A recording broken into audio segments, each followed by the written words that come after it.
अस्सलाम वालेकुम 10th class. आज हम फिज़िक्स के लेक्चर नंबर 20 पे बात करेंगे, जिसमें हम चैप्टर नंबर 13 का लास्ट पोर्शन स्टडी करेंगे, या फिर सेकंड फॉर्म में ये कह सकते हैं कि चैप्टर नंबर 13 का आज हम लास्ट लेक्चर करेंगे, जो कि लेक्चर नंबर 20 काउंट होगा।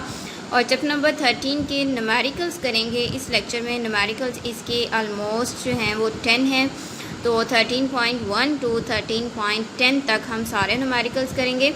सबसे पहले 13.1 देखते हैं कि उसमें स्टेटमेंट क्या दी गई है और उसको सॉल्व कैसे करना है। न्यूमेरिकल 13.1 है।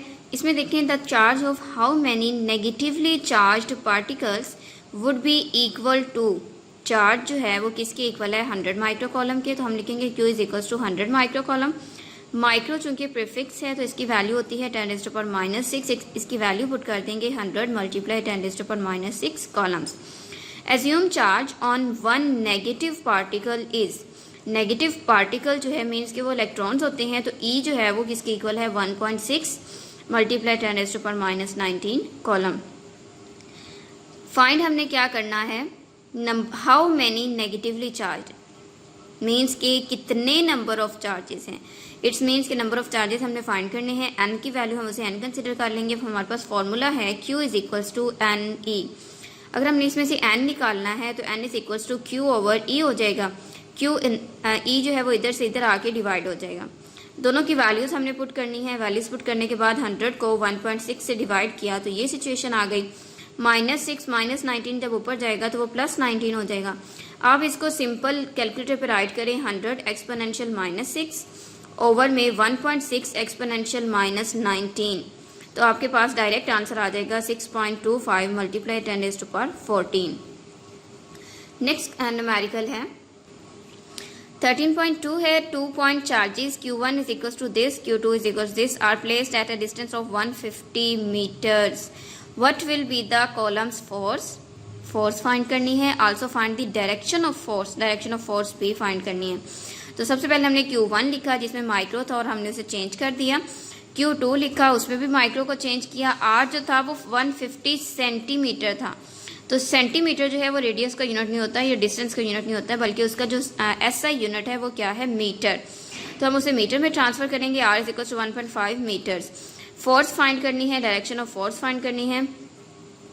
इसका फॉर्मूला देखें, कॉलम्स ला से हमने लिया है क्योंकि उन्होंने यहाँ पे कॉलम्स फोर्स कहा था, तो हम इसका फॉर्मूला कॉलम्स ला से लेंगे। F is equal to K Q1 Q2 over में R स्क्वायर। ये R2 नहीं लिखना आपने, R स्क्वायर लिखना है। कुछ इस फॉर्म में, R स्क्वायर के फॉर्म में। अब देखिए इसमें K एक्स्ट्रा था, तो K हमें पता है कि कांस्टेंट है, तो इसकी हम वैल्यू क्या लिख सकते हैं? 9 मल्टीप्लाई 10⁻⁹ न्यूटन मीटर स्क्वायर पर कॉलम स्क्वायर। इसकी वैल्यू आपको बुक से भी मिल जाएगी। अगर आपने इसको कंफर्म करना हो तो बुक में आपके पास कॉलम्स ला वाले टॉपिक में लिखी होगी। 9 मल्टीप्लाई 10⁻⁹ न्यूटन मीटर स्क्वायर पर कॉलम स्क्वायर। जो साथ 9 लिखा हुआ है ये इन्होंने पावर में लिखना था और इन्होंने एक्स्ट्रा राइट कर दिया है, तो हम इसको पावर में राइट करेंगे। इसके बाद हम इस फॉर्मूला में इसकी वैल्यूज पुट करेंगे और हमारे पास फोर्स का आंसर आ जाएगा।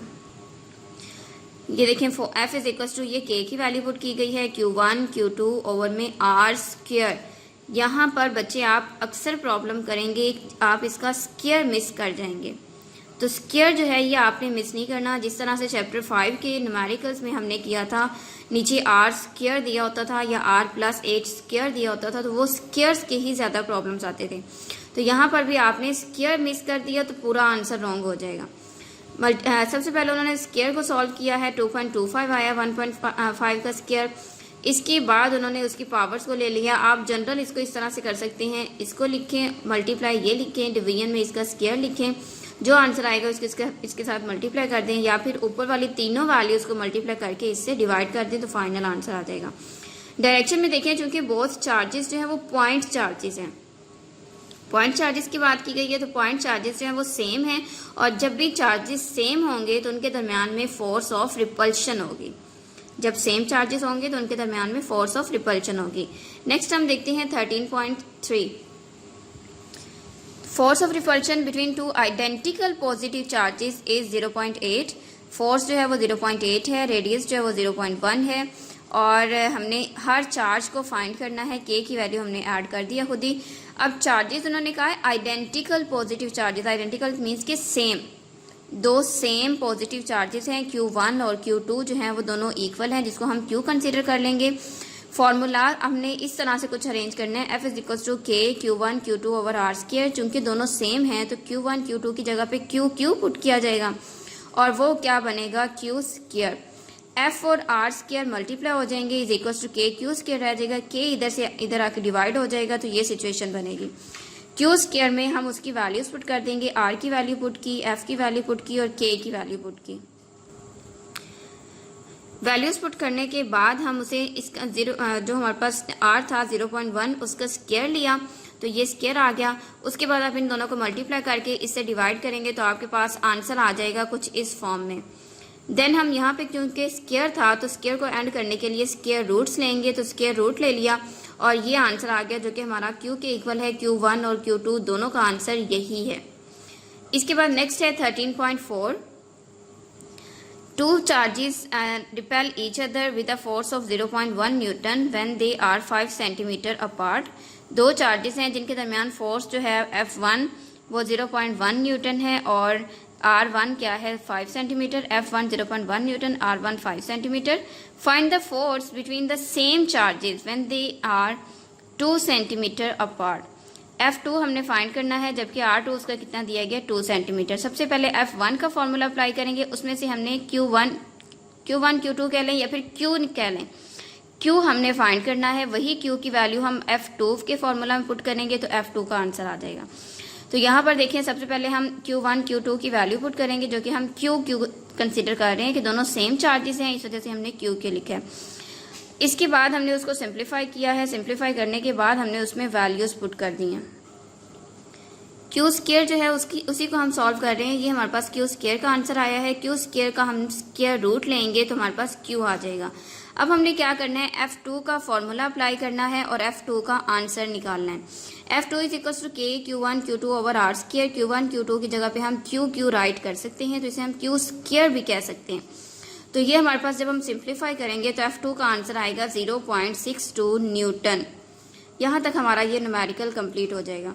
नेक्स्ट देखिए 13.5 है, electric potential at a point in an electric field is 10⁴ volt.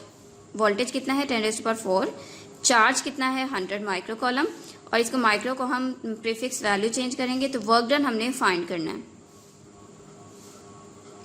Formula हमारे पास क्या है, V is equal to W over Q, W is equal to QV, ये दोनों मल्टीप्लाई हो गए, दोनों की वैल्यूज पुट की, जब हम सिंप्लीफाई करेंगे तो आंसर आएगा W इज इक्वल टू 1। और किसी भी नंबर की पावर जब 0 रह जाती है तो उसका आंसर 1 होता है, वो 1 के इक्वल होता है। नेक्स्ट है 13.6, a point charge of +2 coulomb, Q जो है वो 2 कॉलम है, जो point from a point at potential जो VA है, दो पोटेंशियल दिए गए ना, वोल्ट्स दो दिए गए, इसको हम VA कंसिडर करेंगे, इसको VB कंसिडर करेंगे। VA है हमारे पास 100 वोल्ट्स, VB है 50 वोल्ट्स, और हमने एनर्जी फाइंड करनी है कि चार्ज ने कितनी एनर्जी को सप्लाई किया या एब्जॉर्ब किया। E is equal to Q into VA minus VB हमारे पास फॉर्मूला है। Q की वैल्यू पुट की, VA जो है वो 100 है माइनस VB जो है वो 50 है, सॉल्व किया तो हमारे पास एनर्जी की वैल्यू आ गई 100 जूल। नेक्स्ट हमारे पास है 13.7, a capacitor holds 0.06 coulomb of charge when fully charged by a 9 volt battery. Calculate the capacitance of the capacitor. Charge जो है वो 0.06 कॉलम है, वोल्टेज जो है वो 9 वोल्ट्स है, कैपेसिटी फाइंड करनी है तो Q is equal to CV formula था, तो C का आंसर क्या आएगा Q ओवर V। इसमें हम वैल्यूज पुट करेंगे और आंसर आ जाएगा। जैसे देखें C is equal to Q over V था तो Q का आंसर पुट किया, V का आंसर पुट किया, सिंप्लीफाई किया तो कैपेसिटेंस का आंसर आ गया। नेक्स्ट देखिए 13.8 है, a capacitor hold 0.03 columns of charge, Q1 कितना है 0.03, वोल्टेज कितना है 6 volt, how much voltage would be required, V2 हमने फाइंड करना है, जबकि चार्ज Q2 कितना है 2 कॉलम्स। सेम हमारे पास कैपेसिटर था तो कैपेसिटेंस तो उसकी चेंज नहीं होगी, तो हम क्या करेंगे Q1 V1 को यूज़ करके C फाइंड करेंगे और फिर उसी C को यूज़ करके हम V2 फाइंड करेंगे। Q is equal to C, V का फॉर्मूला है C is equal to Q over V हम लिख सकते हैं, तो C is equal to Q1 over V1, C is equal to Q2 over V2, दोनों को कंपैरिजन किया, Q1 over V1 is equal to Q2 over V2, simplify किया, V1 इधर डिवाइड था, इधर आके मल्टीप्लाई हो गया, वैल्यूज पुट की तो हमारे पास वोल्टेज का आंसर आ गया 400 वोल्ट्स। इसको हम इस फॉर्मूला से भी कर सकते हैं या फिर सेकंड फॉर्म में हम पहले सी इस फॉर्मूला में वैल्यूज पुट करें, सी का आंसर निकालें, फिर हम वो सी की वैल्यू यहाँ पे पुट करें और V2 का आंसर निकालें। तो ये इस तरह से भी किया जा सकता है। इसके दो मेथड्स हैं, जैसे आपको ईजी लगे आप वैसे कर सकते हैं। कंपैरिजन से भी किया जा सकता है। कंपैरिजन हमने क्यों किया, क्योंकि कैपेसिटेंस जो थी वो एक सिंगल कैपेसिटर था, तो एक कैपेसिटर की एक टाइम पे कैपेसिटेंस सेम रहती है, उसकी कैपेसिटेंस चेंज नहीं होती। तो इस वजह से कैपेसिटर की जो कैपेसिटेंस है वो दोनों चार्जेस की दफ़ा सेम रहेगी। तो इस वजह से हमने सेम कैपेसिटेंसेस को हमने इक्वलाइज कर लिया है, उनको कंपैरिजन कर लिया है और हमने इकट्ठे राइट करके उसमें से V2 का आंसर निकाल लिया है। नेक्स्ट देखते हैं 13.9। 13.9 है टू कैपेसिटर्स ऑफ कैपेसिटेंसेस C1 दिया गया है, C2 दिया गया है, आर कनेक्टेड इन सीरीज। ये चीज़ मेन है कि सीरीज में कनेक्टेड है या फिर पैरेलल में कनेक्टेड है। With a 12 volt battery, voltage कितना है 12 वोल्ट।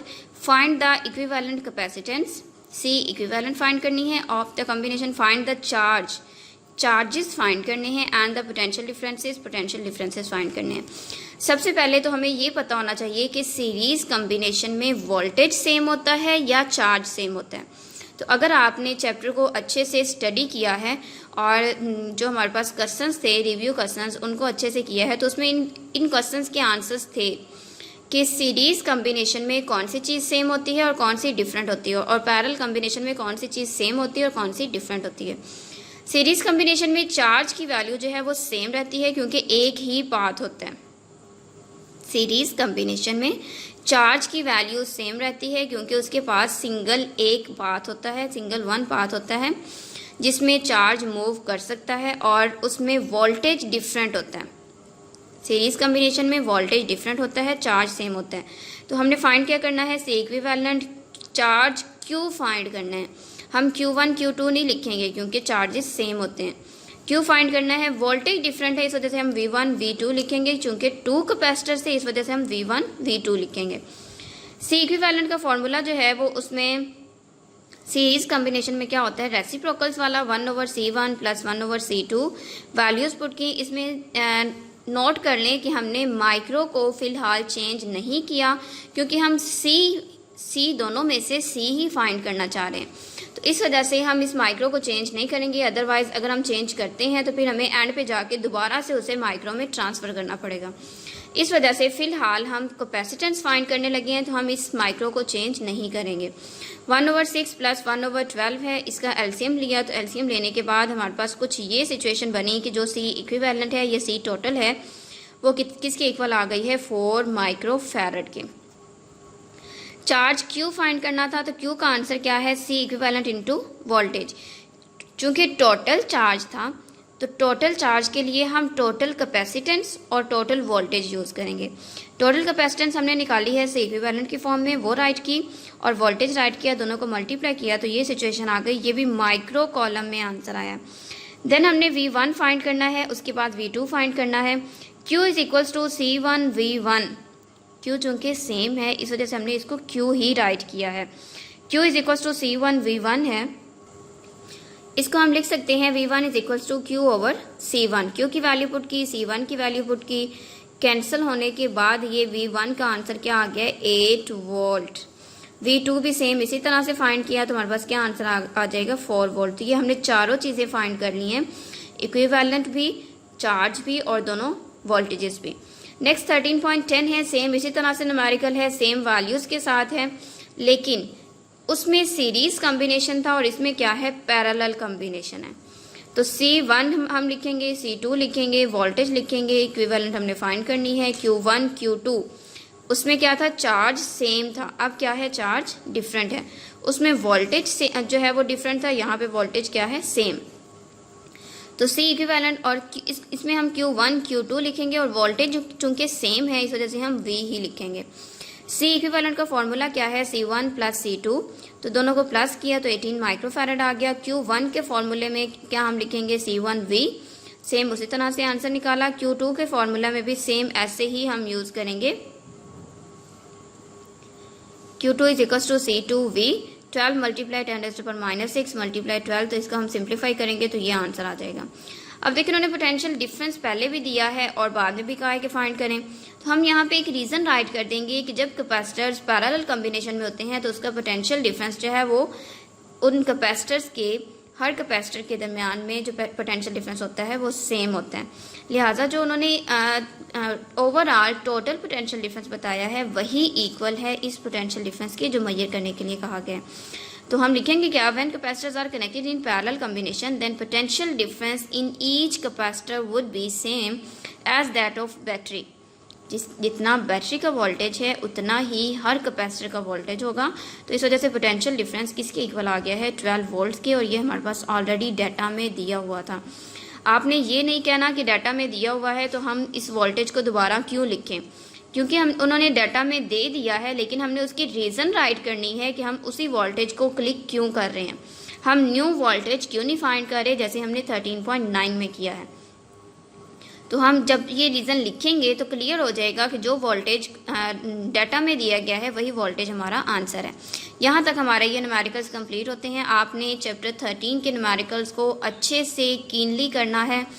जितने अच्छे से ये न्यूमेरिकल्स करेंगे उतना इजीली आपको चैप्टर 14 के न्यूमेरिकल्स की समझ आएगी, क्योंकि दोनों मैच करते हैं।